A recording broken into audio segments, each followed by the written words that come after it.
అక్కడ ఎత్తుగా టవర్ లాగా కనిపిస్తుంది కదా! అదే గుణదల మేరీ మాత చర్చి. ఈ గుణదల చర్చి విజయవాడలోని గుణదల సెంటర్‌లో ఉంటుంది. ఇక్కడికి చేరుకోవడానికి పబ్లిక్ ట్రాన్స్‌పోర్ట్ సౌకర్యాలు పుష్కలంగా ఉంటాయి. ఈ చర్చి పక్కనే బస్ స్టాప్ కూడా ఉంటుంది. బస్సులో ఇక్కడికి ఈజీగా చేరుకోవచ్చు. ఇది ఈ చర్చి యొక్క main entrance view. Main road మీద నుంచి చర్చి లోపలికి వెళ్ళేటప్పుడు ఇలా కనిపిస్తుంది. పక్కనే 4 అంతస్తుల్లో ప్రతి అంతస్తుకి దేవుడి ప్రతిరూపాలు పెట్టి ఒక టవర్ లాంటిది నిర్మించారు.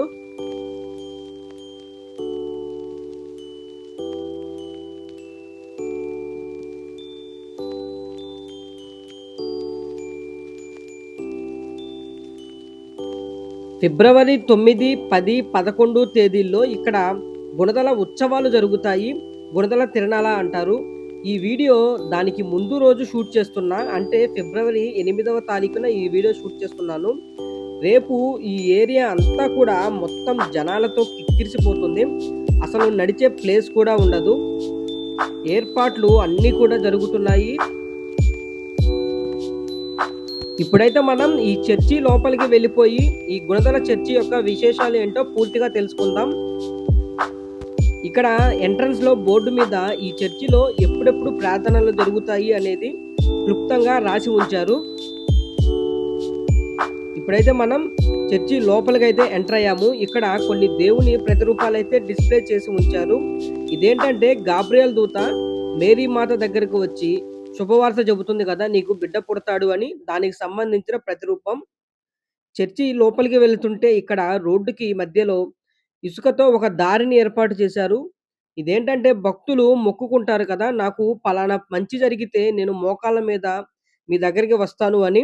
అలా మొక్కుకున్న భక్తులు ఇసుకలో మోకాళ్ళ మీద నడుచుకుంటూ ఈ దారికి చివరన ఒక మేరీ మాత ప్రతిరూపం ఉంటుంది. అక్కడికి వచ్చి ప్రార్థన చేసుకొని వాళ్ళ మొక్కుబడిని తీర్చుకుంటారు.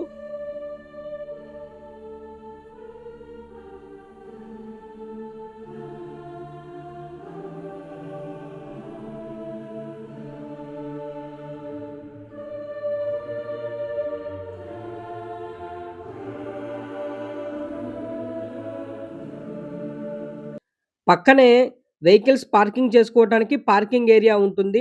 పార్కింగ్ చార్జెస్ కూడా ఇక్కడ చూపిస్తున్నాను, చెక్ చేసుకోండి. ఈ పార్కింగ్ ఏరియా పక్కనే అంతా కూడా పెద్ద టెంట్ వేసి రేపటి ఈవెంట్స్ కోసం ఏర్పాటు చేశారు. తిరణాలు జరుగుతుంది కదా రేపటి నుంచి. దానికోసం చిన్నపిల్లలు వీళ్ళందరూ కూడా రేపు జరగబోయే కోలాటం కోసం ప్రాక్టీస్ చేస్తున్నట్టున్నారు. అలాగే ఇది కొత్తగా నిర్మిస్తున్న చర్చి. ఇది పూర్తి అయితే ఎలా ఉంటుందో కూడా మీకు చూపిస్తాను. అక్కడ డిస్‌ప్లే చేసి ఉంచుతారు. ఈ చర్చికి ఎదురుగా ఒక రోడ్ ఉంటుంది. ఈ రోడ్ మీద మనకి కావాల్సిన ఐటెమ్స్ అన్నీ కూడా దొరుకుతాయి. కొబ్బరికాయలు, కొవ్వొత్తులు, రకరకాల షాపులైతే ఇక్కడ అందుబాటులో ఉన్నాయి. భక్తులు ఇక్కడికొచ్చి వాళ్ళకి కావాల్సినవి తీసుకోవచ్చు. ఇది ఈ చర్చి యొక్క ముఖద్వారం. ఇదే ఈ గుణదల మేరీ మాత చర్చికి మెయిన్ ఎంట్రన్స్. లోపలికి వస్తే ఈ ప్రాంగణం అంతా కూడా మనకి ఈ విధంగా కనిపిస్తుంది.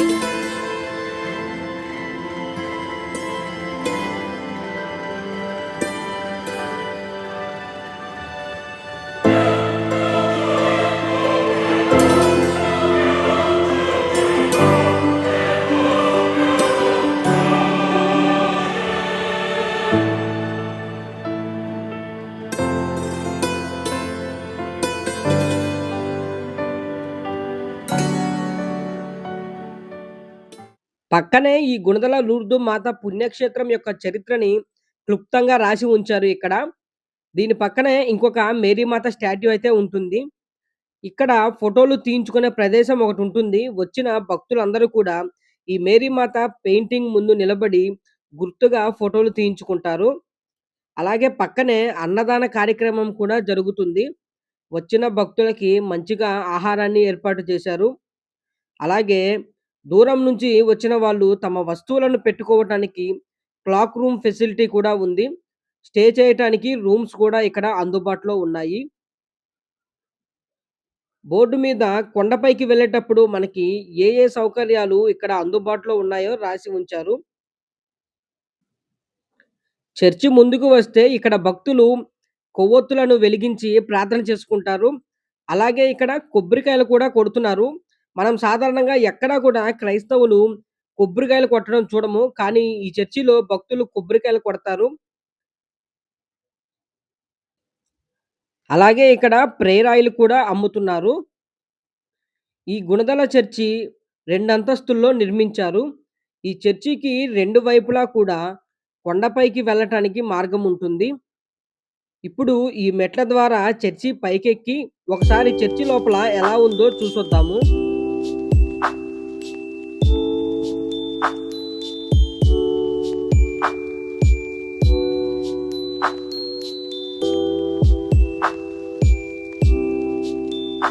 చర్చి లోపలికి వస్తే ఈ విధంగా అయితే ఉంది. చూడటానికి చాలా ప్రశాంతంగా అయితే ఉంది. చాలా సైలెంట్‌గా ఉంది.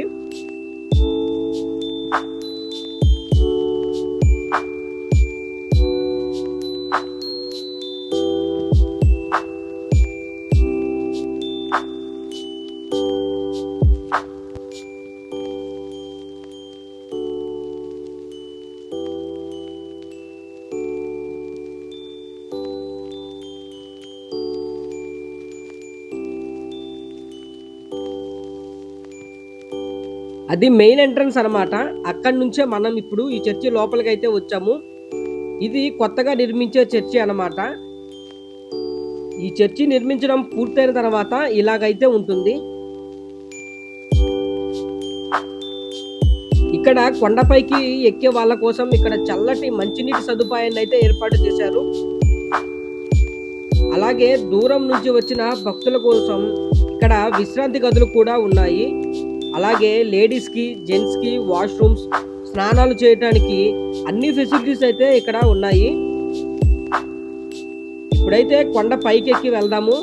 ఇక్కడ చూసుకుంటే రాత్రి 6 గంటల తర్వాత కొండపైకి వెళ్ళకూడదు అని రాసి ఉంచారు. 6 తర్వాత కొండపైకైతే ఎవరిని అలో చేయరు. ఇక్కడ మదర్ తెరిసా గారి స్టాట్యూ అయితే ఉంది. 1974 ఫిబ్రవరి 11వ తేదీన మదర్ తెరిసా గారు ఈ గుణదల పుణ్యక్షేత్రాన్ని దర్శించారు. ఇక్కడికి వచ్చినప్పుడు మదర్ తెరిసా గారు ఏం చెప్పారు? ఏమని ప్రార్థన చేశారో అదంతా కూడా ఇక్కడ లిఖించి ఉంచారు. ఈ కొండపైకి వెళ్ళటానికి 2 రకాల దారులైతే ఉన్నాయి.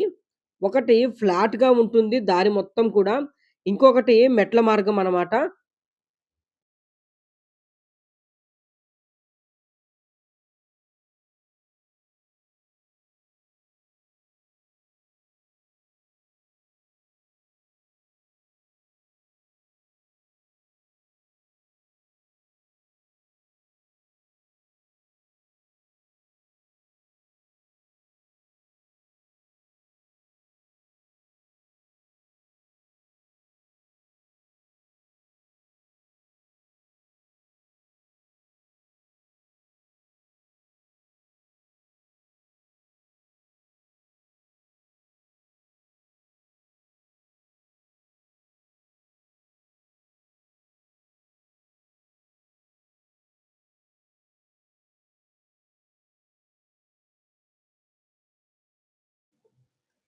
చాలా పెద్ద కొండ. ఎక్కుతుంటే ఆయాసం వచ్చేస్తుంది. ఎవరైనా వస్తే మాత్రం ఇక్కడికి తప్పకుండా వాటర్ బాటిల్‌ని క్యారీ చేయండి. నేను ఎందుకైనా మంచిది అని కిందనే ఒక లిమ్కా బాటిల్ అయితే కొనుక్కున్నాను. అక్కడి నుంచి వచ్చాము. ఇంకా మనం సగం దూరం కూడా రాలేదు. ఆ పైకి ఎక్కితే సగం దూరం ఎక్కినట్టు. అక్కడి నుంచి ఇంకొక సగం దూరం అయితే ఉంటుంది.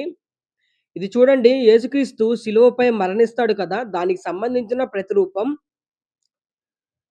అసలు నేను మామూలుగా నడిస్తేనే ఎక్కలేకపోతున్నాను. కానీ ఇక్కడ భక్తులు మోకాళ్ళ పైన ఈ కొండపైకి ఎక్కుతున్నారు. అసలు ఎలా ఎక్కుతున్నారో ఏంటో!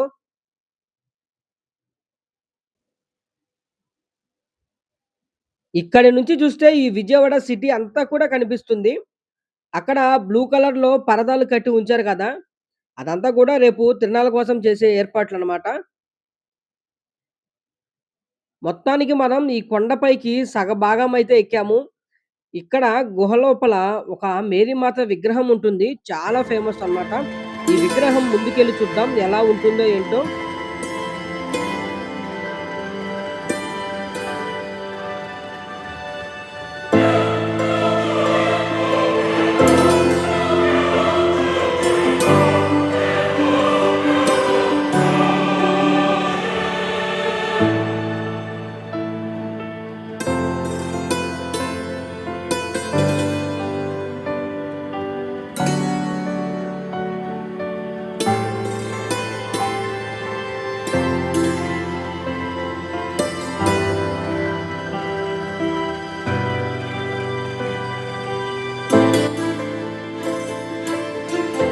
దీనిపైన కూడా ఇంకొక స్టాట్యూ ఉంటుంది. పైకెక్కేటప్పుడు చెప్పులు వేసుకోకూడదు అని ఇక్కడ బోర్డయితే ఉంది. సో, చెప్పులు విడిచి పైకెక్కి ఎలా ఉందో చూసొద్దాం.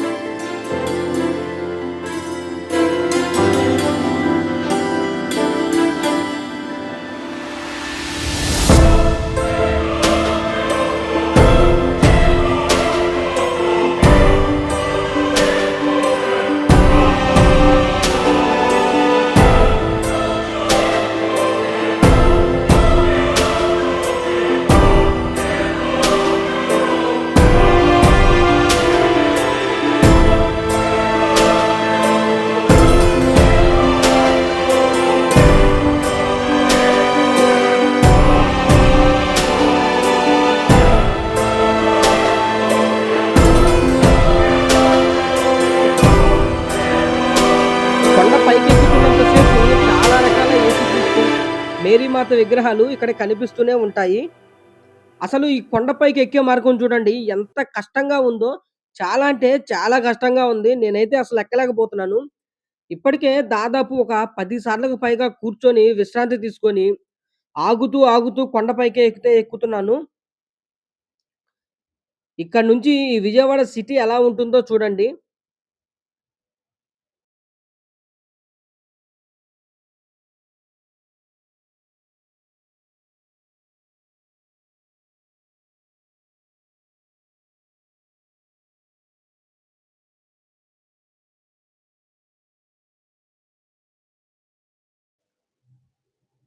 తెచ్చుకున్న లిమ్కా బాటిల్ కూడా ఆల్‌మోస్ట్ అయిపోవచ్చింది. ఇక్కడ మార్గం మధ్యలో ఐస్ అమ్ముతున్నారు. రూ. 10 ఇచ్చి ఒక ఐస్ అయితే కొనుక్కున్నాను. ఏదో ఒకటి గొంతులో చల్లగా ఉండాలి. వాటర్ బాటిల్ మాత్రం తప్పకుండా తెచ్చుకోండి. చాలా అంటే చాలా కష్టంగా ఉంది ఇక్కడ కొండపైకెక్కే మార్గం. ఇక్కడ యేసుక్రీస్తుని ముళ్ళ కిరీటం పెట్టడం వల్ల ముఖమంతా రక్తమైతే తల్లి మేరీమాత వచ్చి రక్తం తుడుస్తుంది కదా! అప్పుడు యేసుక్రీస్తు ప్రతిరూపం ఆ బట్టపై పడుతుంది. అలాగే యేసుక్రీస్తు శిలువ మీద మరణిస్తాడు కదా! దానికి సంబంధించిన సన్నివేశం. ఇక చివరగా చనిపోయిన యేసుక్రీస్తుని ఒక తెల్లటి వస్త్రంతో కప్పి సమాధిలో ఉంచుతారు. ఇక్కడ కూడా కొబ్బరికాయలు కొట్టి కొవ్వొత్తులైతే వెలిగిస్తున్నారు వచ్చిన భక్తులు. ఆల్మోస్ట్ మనం పైకి వచ్చేసాము. అక్కడ కనిపిస్తుంది కదా ఒక పెద్ద శిలువ. అక్కడికి వెళ్తే మనం కొండపైకి చేరుకున్నట్లే. భక్తులు చూసారా అక్కడ మోకాళ్ళ పైన కూడా ఎక్కుతున్నారు. నాకు నడవడానికి ఎంత ఇబ్బందిగా ఉంది. వీళ్ళు మోకాళ్ళ ద్వారా ఎలా ఎక్కుతున్నారో. సో, ఇప్పుడైతే మనం పైకెళ్ళిపోదాం.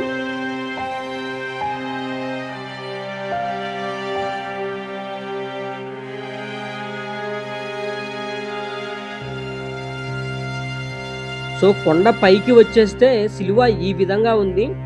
ఆ స్టాట్యూ చూడండి చాలా రియలిస్టిక్‌గా కనిపిస్తుంది. 2 అరచేతుల్లో, అరికాలల్లో మేకులు కొట్టి సిలువకు వేలాడదీస్తారు కదా! ఆ సన్నివేశం అంతా కూడా చాలా చక్కగా వచ్చిన భక్తులకు అర్థమయ్యేలాగా సిలువను ఏర్పాటు చేశారు. వచ్చిన భక్తులందరూ కూడా ఇక్కడ సిలువ కింద మోకాళ్ళ మీద ఉండి ప్రార్థనలైతే చేసుకుంటున్నారు.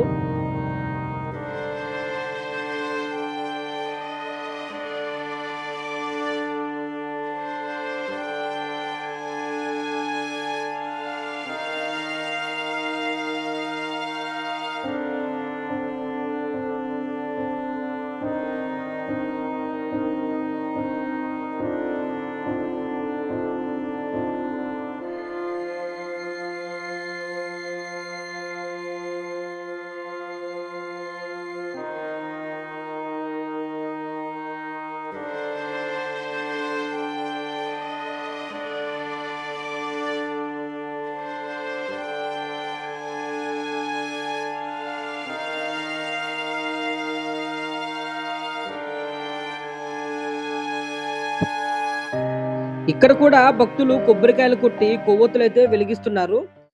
నా అనుభవం ప్రకారం చెప్తున్నా, ఈ గుణదల కొండపైకి చేరుకోవడం అనుకున్నంత సులభం అయితే కాదు.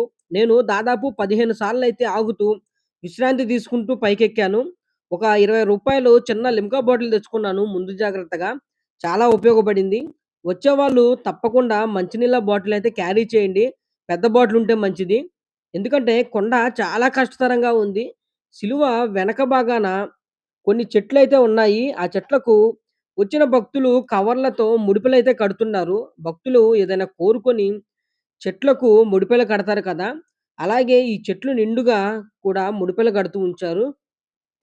ఇంత దూరం కొండపైకి ఎక్కిన భక్తుల కోసం మంచినీటి సౌకర్యం ఇక్కడ అందుబాటులో ఉంది. ఆల్మోస్ట్ మనం కంప్లీట్ చేసుకున్నట్లే. ఇక్కడి నుంచి కిందకి దిగి వెళ్ళాలి. ఇక మార్గం మధ్యలో భక్తులు చాలామంది ఇక్కడ రాళ్ళను ఒకదానిపై ఒకటి పేర్చి తమ కోరికలనైతే కోరుకుంటున్నారు. మొత్తానికి గుణదల కొండపైకైతే ఎక్కి పూర్తి చేశాను. చాలా సంతోషంగా ఉంది. సో, ఇదన్నమాట ఈ గుణదల మేరీమాత పుణ్యక్షేత్రం యొక్క విశేషం. ఈ వీడియో గనుక మీకు నచ్చినట్లయితే ఈ వీడియోని లైక్ చేసి మన ఛానెల్‌ని సబ్స్క్రైబ్ చేసుకోండి. ఇంకొక మంచి వీడియోతో మళ్ళీ కలుద్దాం.